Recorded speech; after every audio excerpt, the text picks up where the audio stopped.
welcome back. So I think we can all agree the Netherlands sucks.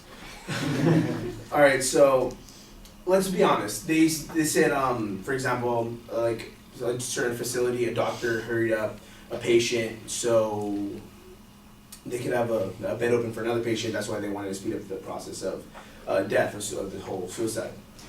That's not a problem with the law. That's a problem with the facility. That's a problem with the doctor himself. You go to Kaiser Permanente over here and the doctor just says, no, I'm not going to give you the prescription you need.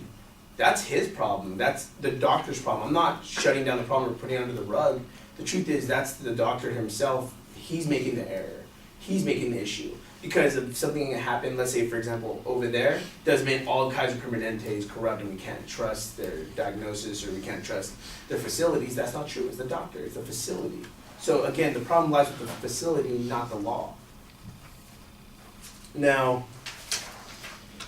my opponent argued that I had no source for the Brittany Maynard situation where the individual went from California to Oregon. And right here I have the source itself. Brittany Maynard, it was the article she wrote before dying, My Right to Death with Dignity at 29, published by CNN. Her exact quote was, establishing residency in the state to make use of the law required a monumental number of changes.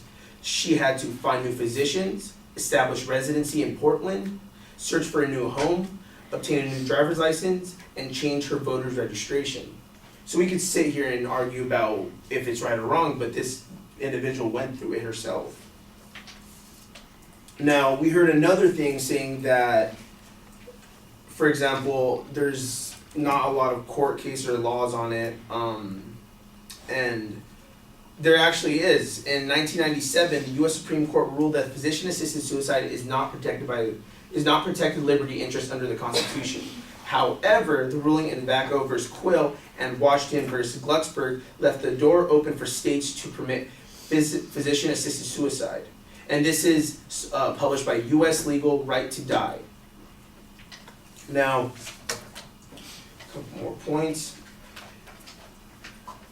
It just seems outrageous that, again, that this is not something that's enforced federally. It should be enforced federally, and I see this as a problem because, again, these people don't have many liberties, and they should be granted that liberty, which is to die. It sounds very depressing, it sounds very sad, but it's a bitter reality we gotta live with. And if these people are gonna be suffering for weeks, for days, there is no timeline. We can't sit here and be like, it's only gonna take a week, it's only gonna take a day. Damn, it could take months. There's been cases where people have gone months in pain. The timeline is not the problem. It's these people deserve the right to say, hey, you know what? I don't want to go through pain and suffering. I want to be there with my family. I want to be there at home. I don't want to have to move to another state so I can get what I want. I want to be here with my family for my final days. And that is all.